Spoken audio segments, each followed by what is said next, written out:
Support for your public radio station comes from our members and from Labella Associates, dedicated to the pursuit of partnership for more than 40 years, offering services in the development of buildings, infrastructure, environmental, and energy projects. Labella, powered by partnership. LabellaPC.com. From WXXI News, this is Connections. I'm Evan Dawson. Our connection this hour was made with the American scientist, spending long hours in the lab, toiling away at problems that many of us don't understand. Science can be a brutal vocation with constant dead ends and restarts and colleagues ready to take down your ideas. But then scientists will tell you that's how it should be. Now, after the pandemic, Pew Research found that American trust in science and in scientists was declining for the first time in decades. In the past year, their surveys indicate a rebound is happening. Today, 89% of Americans say they believe research scientists are intelligent. 65% of Americans say they believe scientists are trying to solve real-world problems. Now, I'm going to set aside my confusion about the 11% of us who apparently don't believe research scientists are intelligent. You know, envy can make fools of anyone. But even with the bounce back in American trust for scientists, those in the profession acknowledge that they have to communicate better with the public. In particular, astrophysicist Adam Frank recently wrote about the challenge in earning the trust of young men. We're going to really zero in on that on a different day. Today, we welcome Adam back. He's one of the great science communicators of his time, and we continue what's become an annual tradition on this program. We're joined by some of Adam's students, some students in the field who can talk about what it's like in trying to become a scientist. And my guests this hour include Dr. Adam Frank, I presume, the author and Helen F. and Fred H. Gowan Professor in the Department of Physics and Astronomy at the University of Rochester. Hey! Great to be back. Welcome back to you, and welcome back to Matthew Signor, who's a PhD candidate in experimental physics at the University of Rochester. We first met you how many years ago? I think it was two years ago. Actually. And you were a PhD candidate at the time? No, recently, just this past year, actually. Oh, okay. So it's nice to see you. So you are making some progress, we can tell your parents. I've passed my qualifying exam, which is one of the hurdles, yeah. And you're a PhD candidate in experimental physics. That's correct, yep. I don't know what that is. Welcome as well to Ethan Smith, the PhD candidate in physics at the University of Rochester. Thank you for being here. Hi, thanks for having me. And Kyla Davila is with us, a PhD candidate at UC Berkeley. Kyla, welcome. Thanks for being with us. Thanks for having me. So, Adam, let's start with you here. This was your idea a few years ago to have this conversation for our audience because we had talked about science in a number of different ways, but sometimes the public has this misunderstanding of what it means to be a scientist or what the process of science is and how long it takes to sort of earn a degree and what you're actually trying to solve. And these have been some of the most popular conversations we've had. It's really lovely to have the students, and I'm really looking forward to getting to know them better here. But why do you think it's important for our audience to hear these kind of conversations? Well, first of all, science is this dominant force in our lives, everything from energy to artificial intelligence.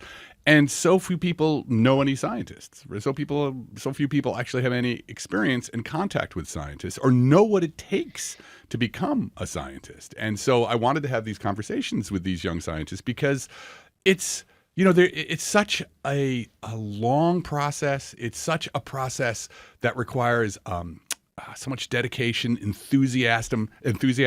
There's these high highs and these low lows. You're really, it's not clear you're going to get a job. It's going to take a couple of decades from undergraduate to finally getting, what might be a final job. And it's a very difficult road. And I want people to understand sort of what it takes to be a scientist because it's like wanting to be a great writer or wanting to be the principal, dancer in the New York Ballet Company. It's something that really, you're doing because you are passionate about it. But it's not clear that you'll make it. And I just want people to sort of understand the dedication of American scientists have to this project, which in the end benefits everybody. We're going to not go too deep into politics this hour because we did a lot of politics last hour. We do a lot of politics all the time. So I'm going to ask you only this one here. Yes. Are there any jobs left for scientists? Well, so this is the thing, right? I think American science is being challenged quite a bit right now because of what's going on. We're seeing, I just read a story today about how, many researchers are beginning to think about going somewhere else, or researchers who would have come here are not coming here or taking jobs somewhere else. So it's imperative that, like with these students who are with us today, that we support the young scientists and make sure that there is the long-term future for them, because our prosperity, our strength, all depend on America's leadership in science, which I think, quite frankly, you can say is being challenged right now. I think this is connected in a way, and it's worth asking you briefly about what we're going to talk about on a different day soon, which is the piece that you recently wrote about the challenge in reaching young men in particular for science and for the science community. A lot of young men are gravitating toward the podcast circuit where they're told, don't trust institutions, don't trust anyone, do your own research. But do your own research often ends up trusting somebody with an unrecognizable handle on X as opposed to institutions. And what I liked about that piece in particular was this. My sense from you is that you think it is dangerous for anybody, young men especially, but for anybody, to just say, well, institutions are all bad, I'm not going to trust anything. I'll do all my own research, and I'll be the arbiter of what is real. But you also recognize that science does have the onus of earning the public's trust, of communicating well, of showing its work, of helping people understand why things work and don't work. And it doesn't always do that well. So I really found that balance there, and I just want to say that I appreciate that. I'm looking forward to talking about that in a different day. But are you worried? I don't think you'd have written the piece if you're not worried, at least about young men in particular. Oh, I am in particular because of the outreach work I do. I often have like that piece started with me talking to somebody, a young man on an airplane. And what is so frustrating for me is the students who are here today, they're spending, just to get their PhD, it's 6 years. And the depth of the knowledge, as we'll talk about, that is required for them to build is astonishing. It's a commitment of the highest level. And then, you see somebody on Joe Rogan talking about how we didn't go to the moon, that's a hoax. And I laugh, but it has a lot of currency. It has a huge amount of currency, and sort of this idea that expertise is something to be, tossed away. And when you see the effort that these guys have to go through to gain their expertise, and one of the things that we're working on here is fusion power, which could be the infinite source of energy for the human future. And the idea that some scientist who's on a pod, or some scientist can be dismissed by some guy on a podcast, and that their years and years of training can be dismissed by some guy who looked it up on the internet, and that that research is equal to the expertise that these students have developed. That's really, I think, what we want people to understand.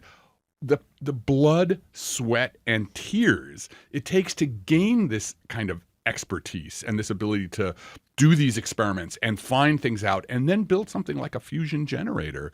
We need to honor that, because it's the only way we're going to get a fusion generator before, say, one of the countries that, we're economic competitors or worse gets a fusion generator. You don't think we're too far gone, though, in terms of the information ecosystem, of how poisoned it is? I think things always change, right? One of the most amazing things that we're seeing now because of AI, this is a whole other conversation, and AI slop is the word. In classes now, some professors are having their students write essays in class. They're going back to the old days. I don't think we're too far gone, because, the technology is always changing and the way people respond to the technology is changing. And I can imagine, I swear to God, that in 5 years, people are going to be like, I'm not going to the internet. I'm going to read a book if I want to learn something, just because the internet's becoming more and more on. I love the future that you envision. I think it's possible.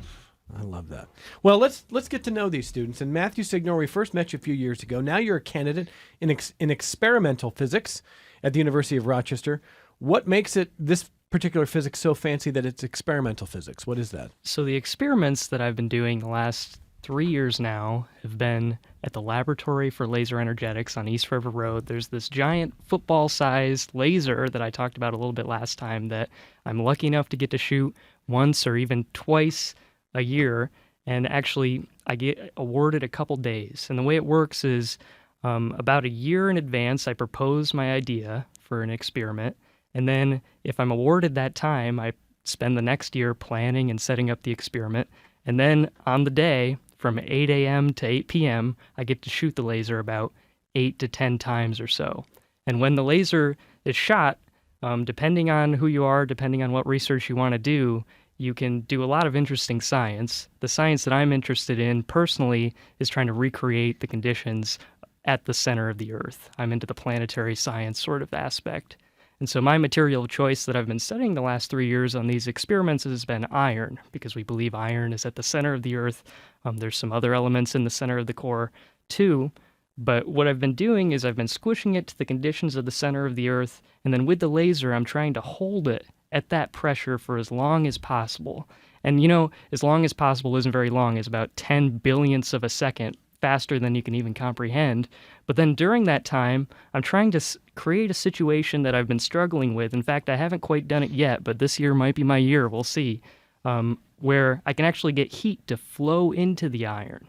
And if I could see that experimentally with X-rays, a tool that we use often at the laser lab, we can use X-rays to try to get towards the temperature of what we reach. And if I can see the heat flow into the iron, I might be able to explain a little bit about how the heat is flowing in and through the Earth, going through the layers. And this actually has deep consequences for how life evolved and how the magnetic field evolved, which protects us.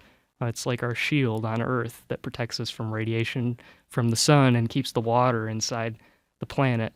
And we don't know what it is. We've never dug down to the center of the Earth to really understand what the thermal conductivity of iron is, which is one of the things that I'm trying to study and uncover.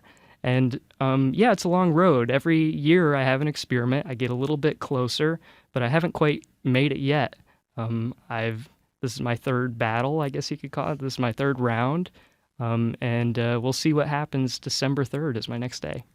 That's coming up in a month here. And so functionally, if you are successful and you get the information that you want, what is the benefit to the scientific community or the broader community? So more broadly, it could give us one of the tiny pieces that modeling and understanding the Earth for the billions of years it's been in existence is a really challenging problem that science hasn't figured out completely. There's computer codes that will try to simulate that large history, but one of the important inputs is the thing that I'm trying to get at. And if I understand what the thermal conductivity is to some degree, I might be able to say, okay, at our planet, we might expect our magnetic field to last 1 billion years longer until it eventually no longer exists. And that might give implications to the other planets that we're finding in the universe. How long could civilizations live? How long will it take for them to form in the first place? Not say that my experiment is going to solve our understanding of life on Earth. It's not. It's one piece of the puzzle, and that's what science is usually. It's not solving everything. It's solving one piece.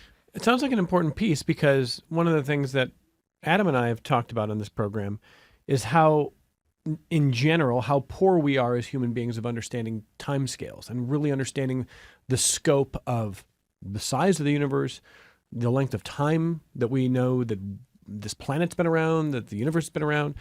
And, we think like a long-term project is like a 10-year thing. And that's the blink of the blink of the blink of an eye. So it does sound to me like what your work can do is help us understand a little more of the context of these scales and what it might mean for a civilization that would like to be here for a long time. And I mean a truly long time, not another 10 or 100 years. Is that fair? I mean, that's the hope. That's what keeps me going, I would say, is to try to make some positive impact for our knowledge base as humans to try to survive as long as we can. But obviously, it's more than just science. You can know everything you need as a civilization to survive, but you also have to enact that science in a way that is spread globally.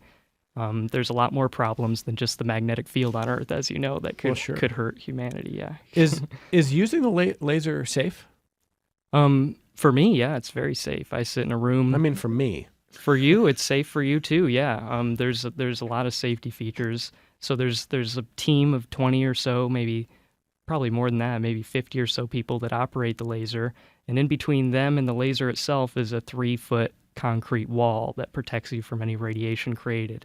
And they sweep the bay. It's called. They'll walk in. They'll make sure nobody's in there. They have cameras to make sure that nobody's sitting next to the target chamber when it fires.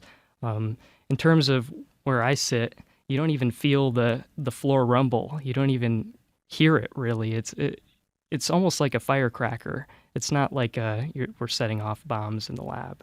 It's an amazing thing to think that this is real. This is one of those things that if you would explain to humans centuries ago, they'd think it's magic, Adam Frank. Yeah. It's funny because I always feel like they should have like a recording of making, of rumbling or something, because I've been in there when they shoot the laser, and it literally fires for like nanoseconds. Yeah. But it's huge, right? And the target chamber is like, 5 stories tall. I mean, it's big science. So, but yeah, it's actually a little bit anticlimactic, when they actually, they're like 3, 2, 1, right? There's the countdown, and then they fire, and you're like, oh, what happened? But there's another type of a fusion device that I've actually, in England, I was with those guys, and it's a smaller device, but when they press that button, literally the whole building shakes. But I think it's in England. I think they're not quite doing the safety that they should.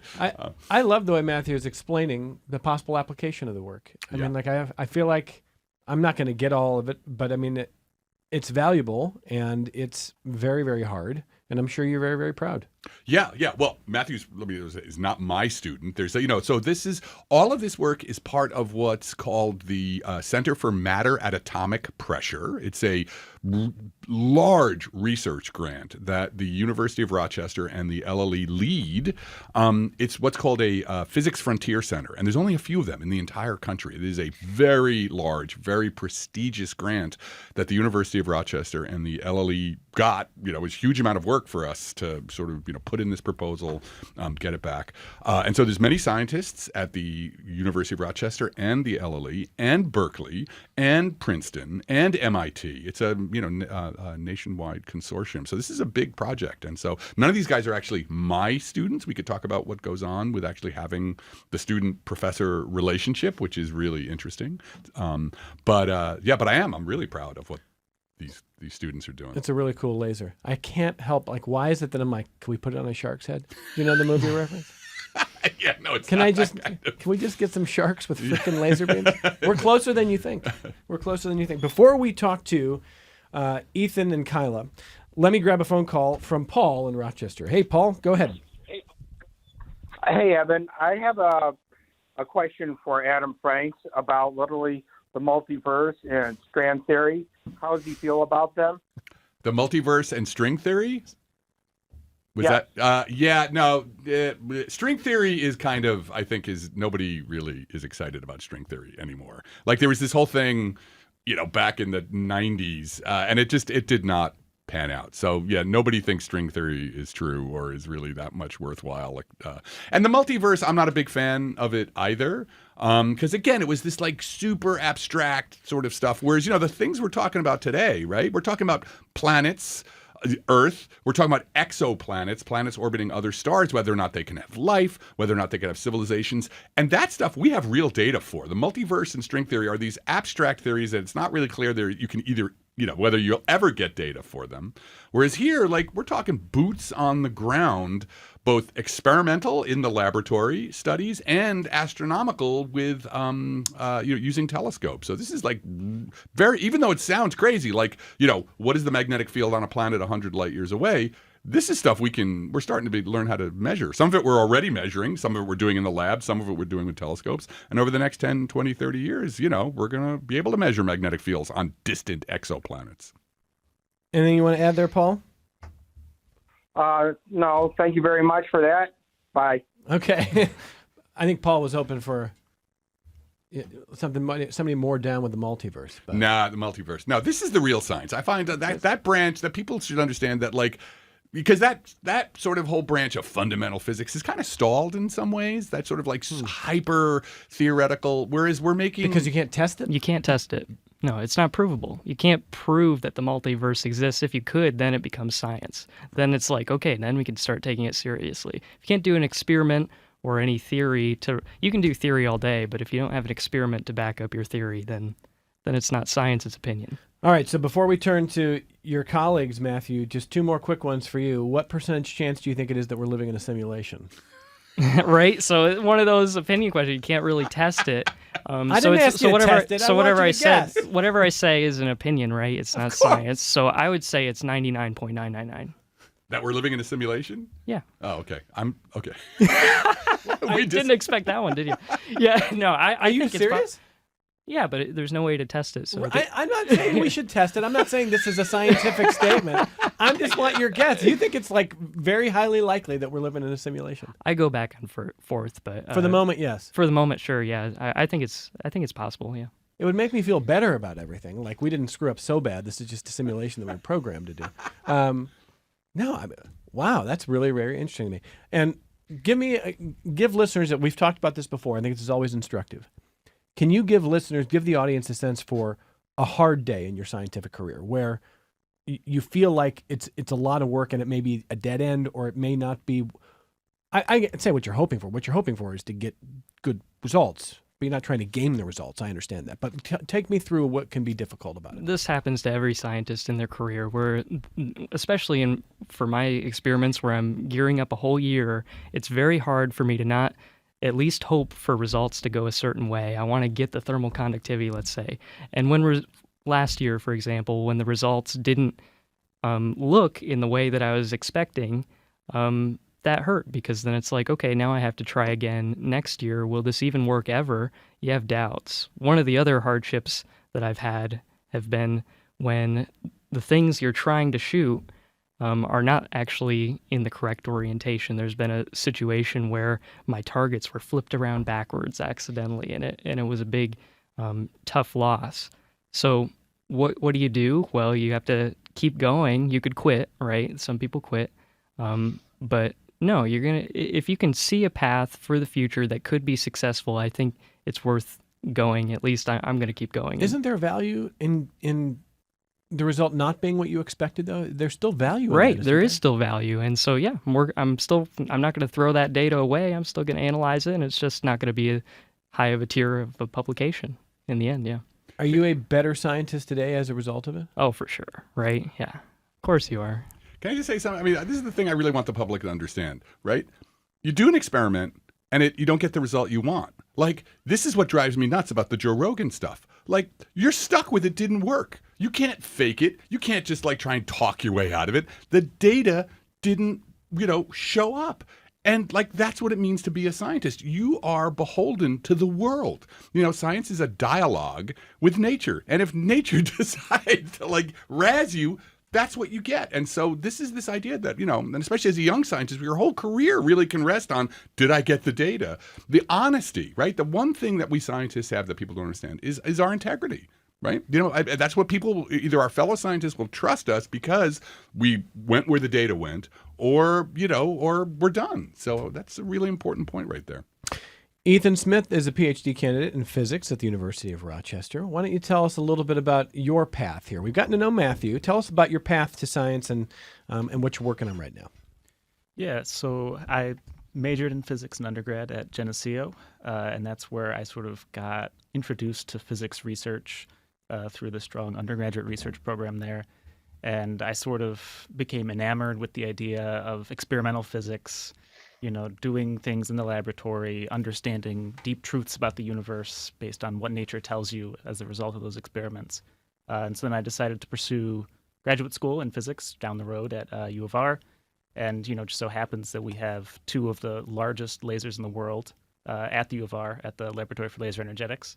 And so that was sort of the natural direction for me to go to start working at the laser lab and doing experiments there. I'm in the same group as Matt. So I'm also in the business of squishing things with giant lasers. And sort of my research is very different from Matt's, whereas he's interested in the conditions at the center of the Earth. I have my sights set a little higher. I'm more interested in the interiors of stars, And so one of the main research goals of the laser lab is to pursue fusion energy. And so what we do is we take 60 laser beams and we focus them down onto a tiny balloon filled with hydrogen. And we compress that up to, the conditions that you might find at the center of the sun. And so the hydrogen nuclei start to fuse. You get fusion reactions occurring in the laboratory, sort of a miniature sun. And that's very interesting from a fusion energy standpoint, harnessing those fusion reactions to power. We have limitless access to hydrogen. It's in seawater. We have a lot of seawater, and it's a very compelling path to provide limitless clean energy. It's also a very compelling path to be able to study fundamental astrophysics in the laboratory, because we can only tell so much about our own sun and other stars from astronomical observations. And so getting these sort of detailed measurements of these systems, understanding what's going on in the center of the sun requires creating that system in the laboratory and then studying it. And it turns out that's actually really easier said than done. These systems exist, as Matt said, only for a billionth of a second.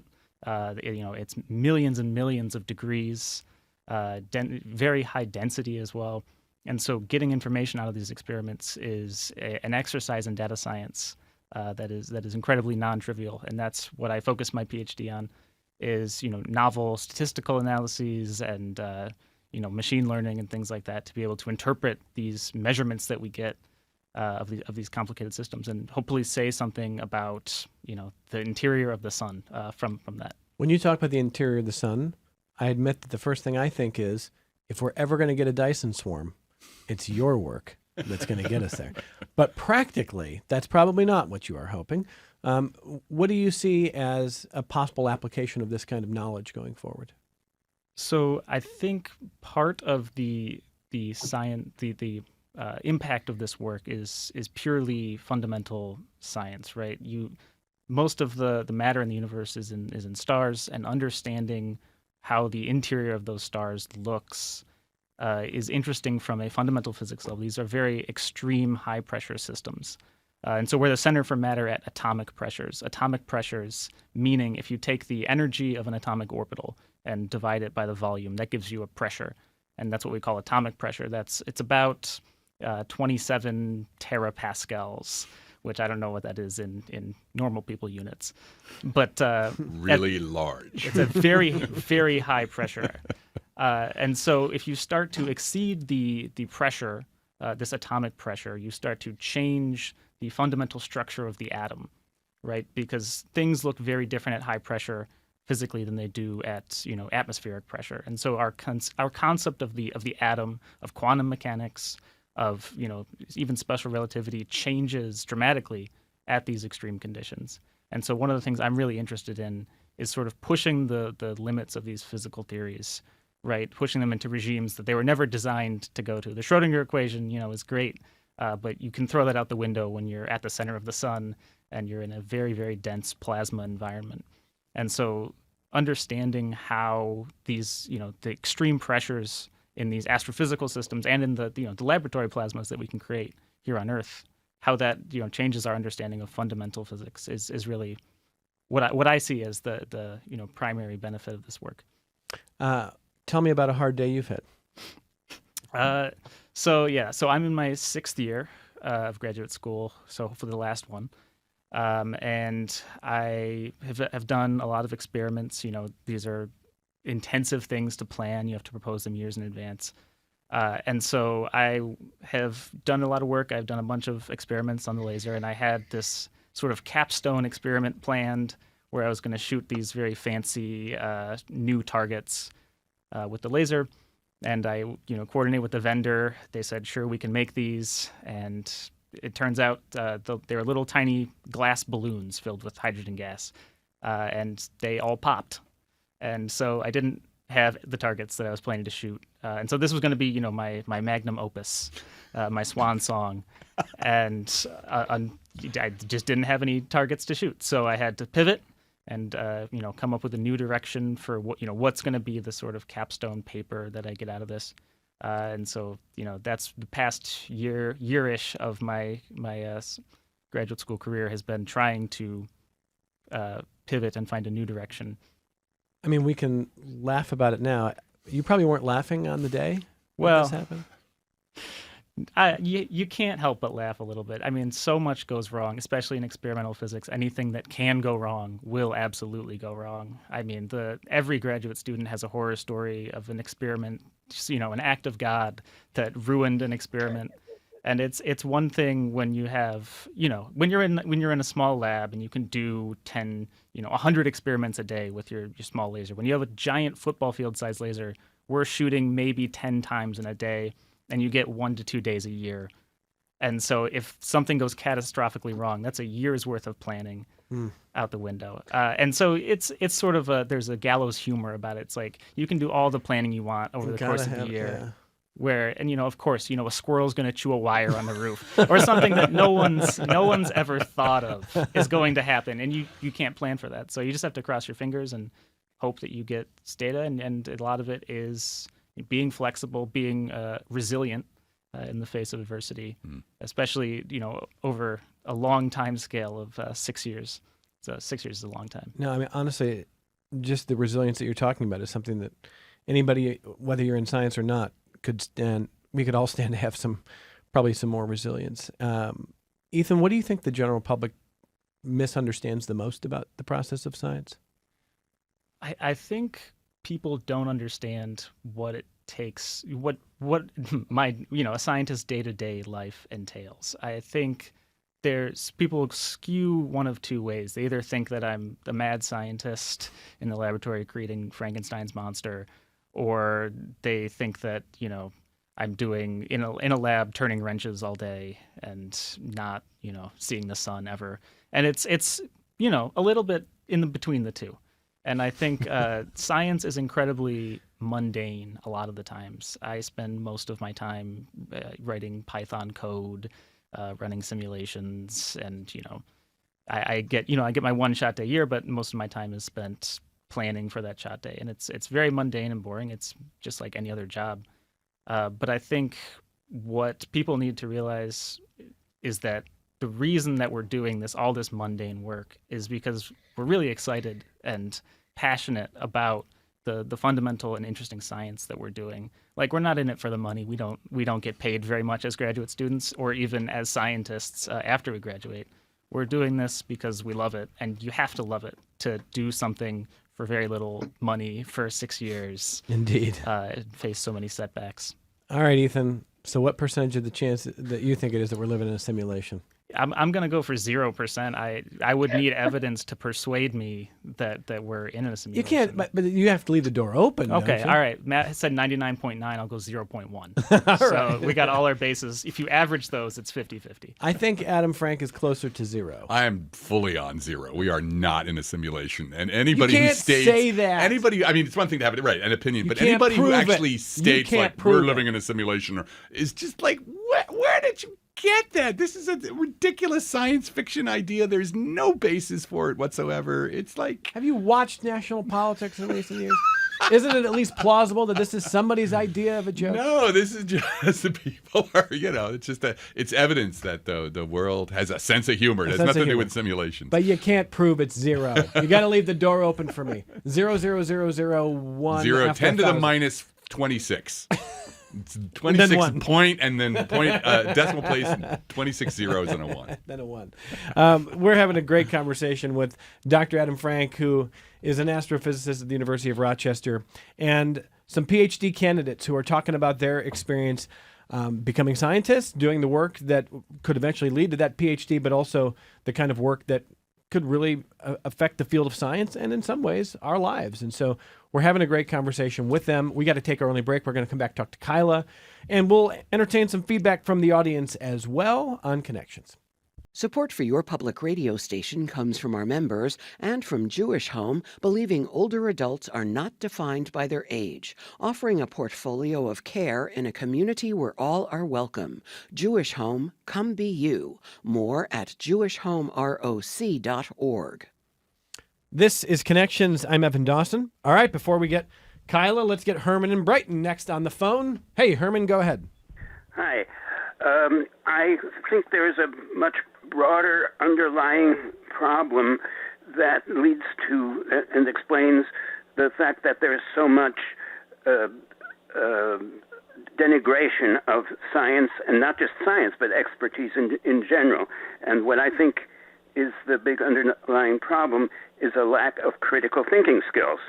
Now, I'm sure you all agree that critical thinking is necessary to do good science, but it's also necessary for non-scientists and non-experts to be able to evaluate what to believe, who to take seriously.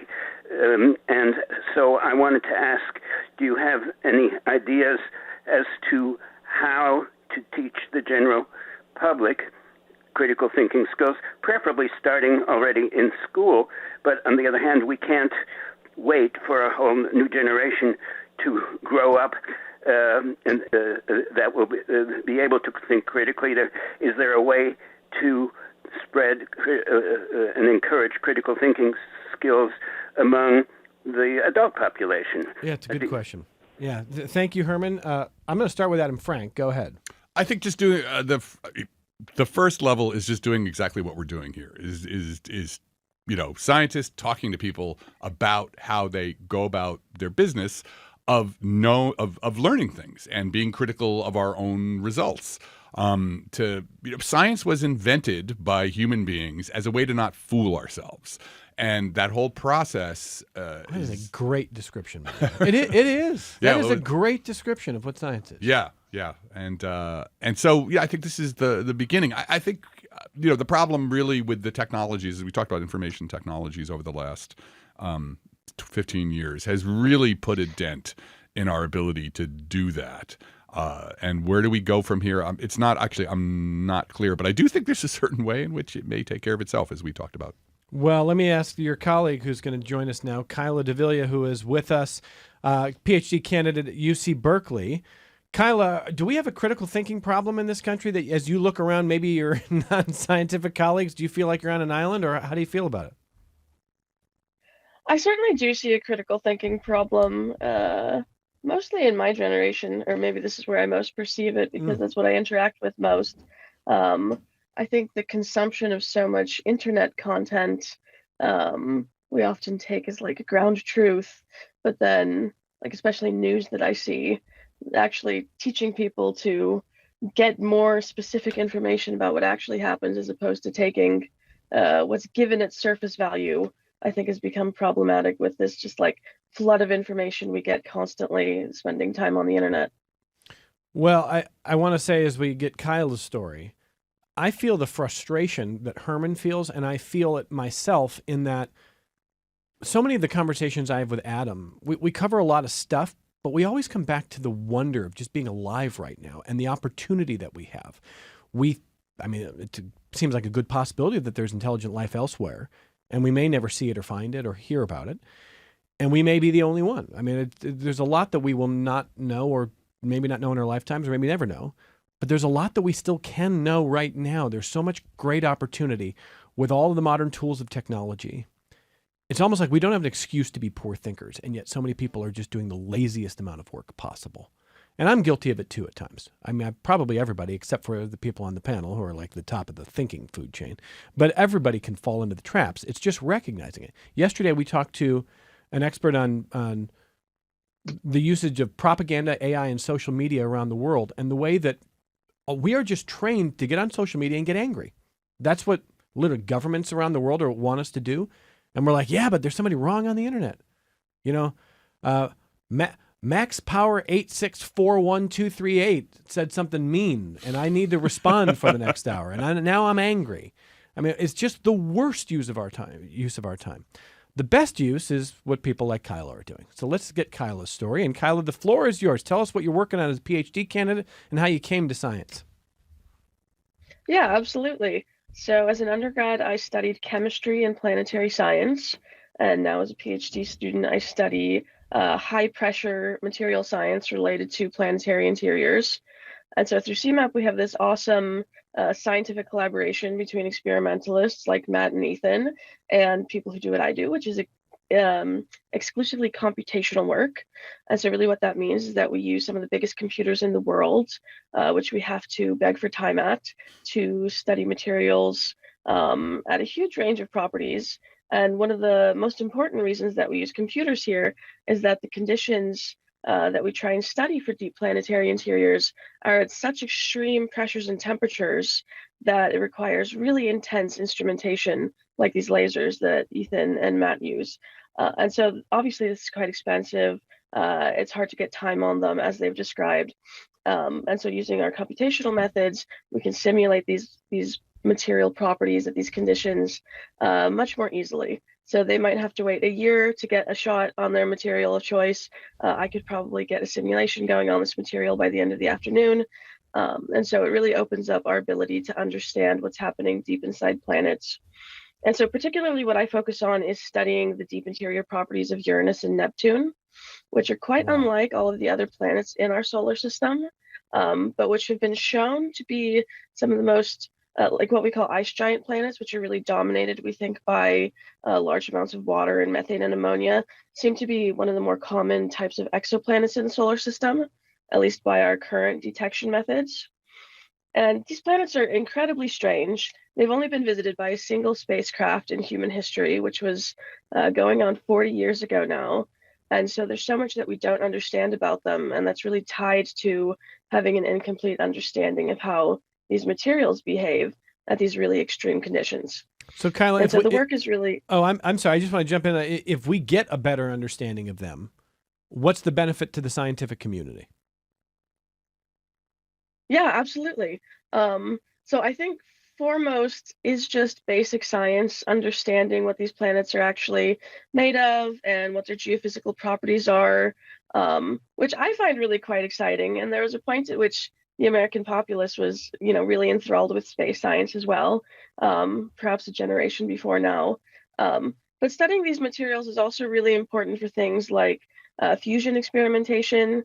So, for example, the capsules that are used for fusion experiments are carbon and hydrogen. So understanding these materials at high pressures is really important. Another study that we have going in a similar vein is that if you take these very basic materials and kind of smack them with the shock velocity of a giant impact, we see that you can form things like amino acids. So important to questions of origin of life on Earth. Amazing. I mean, it's amazing that you can even find that out. I mean, I'm blown away by what the students are telling us about. But Kyla, do you want to tell us about a tough day, your own sort of moment of scientific frustration? Yeah, absolutely.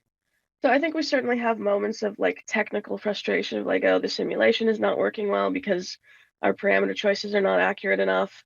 But I think the toughest days are really like what hurts as a human in doing science, because as one example, like we need to go ask for funding so that we can actually, support ourselves and our families while we try and do, what we think is important work, and that doesn't always come through.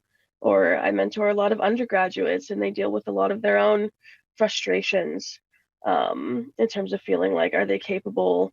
Imposter syndrome, which is people questioning, like, are they actually good enough to what they think is, a very sacred task of doing science, is something that affects a lot of students in particular. So I'd say that these are really the hardest days. What do you wish, Kyla, the general public understood a little bit better about your profession?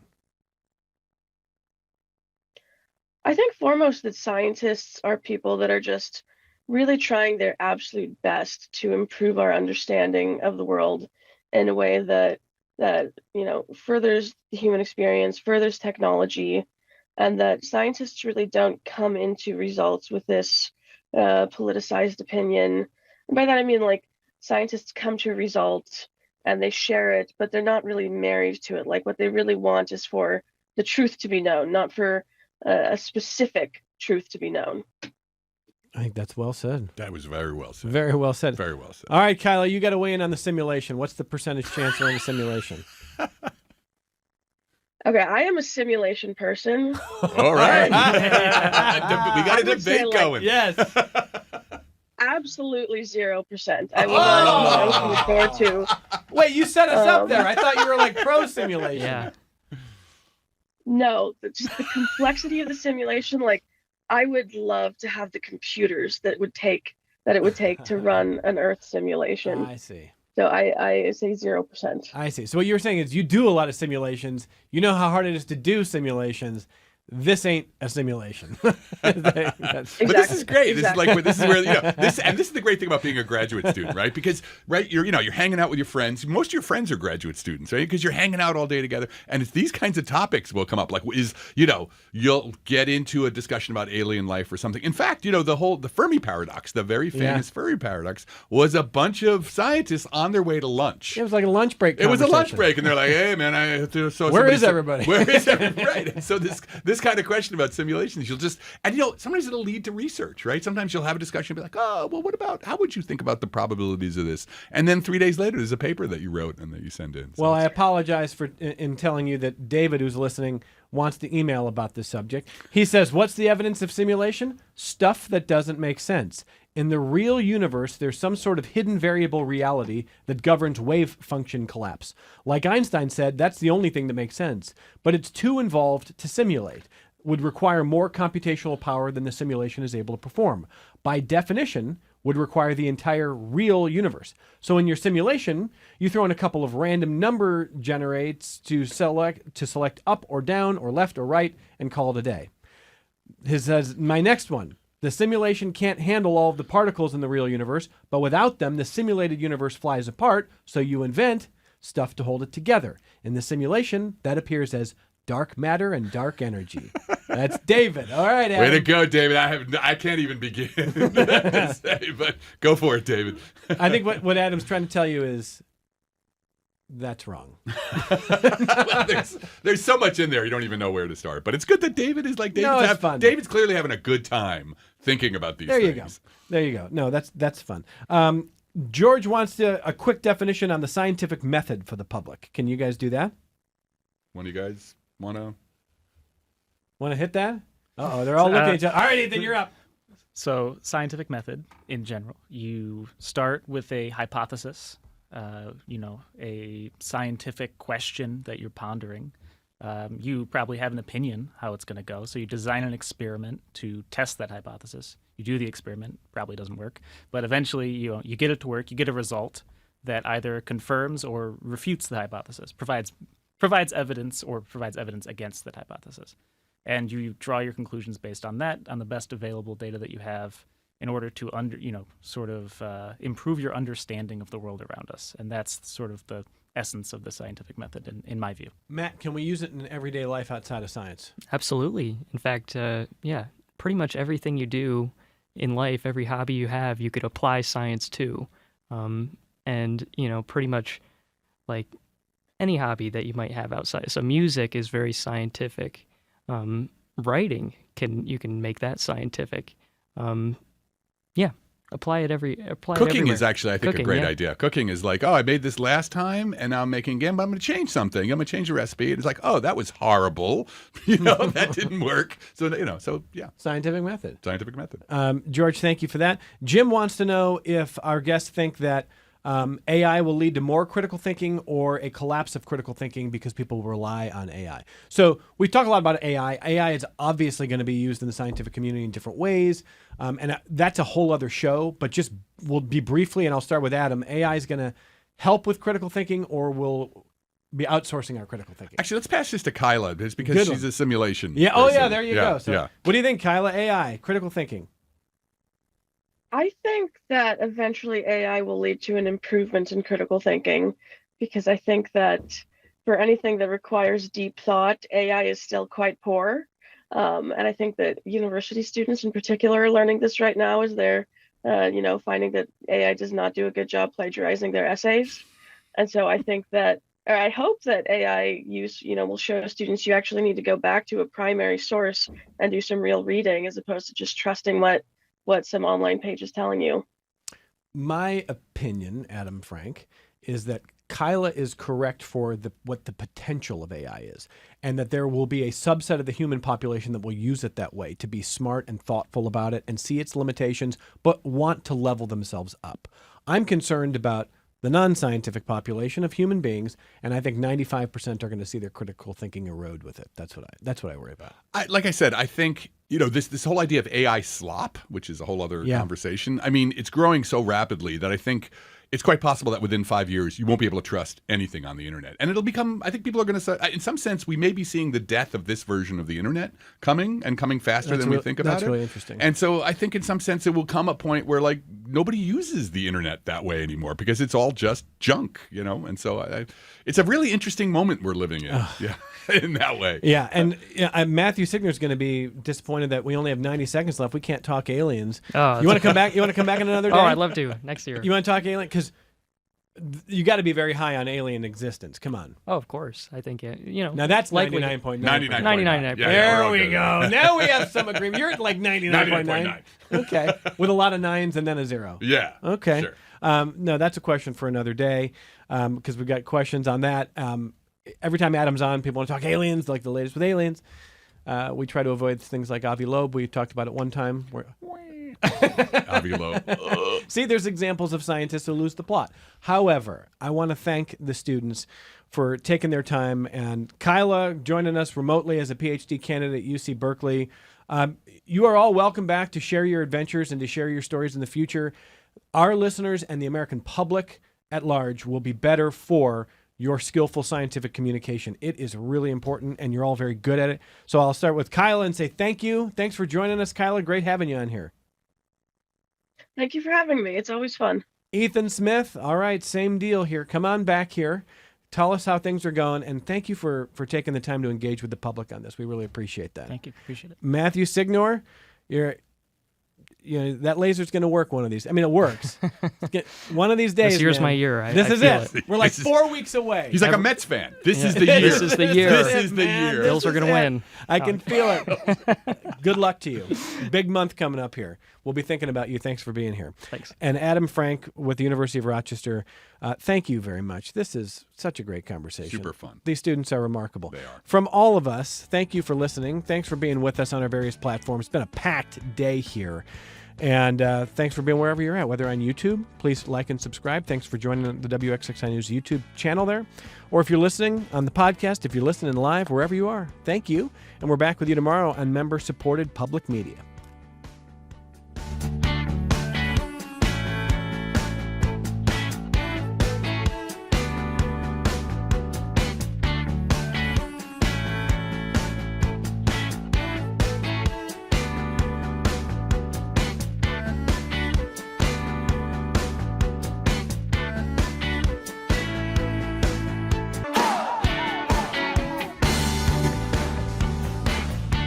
This program is a production of WXXI Public Radio.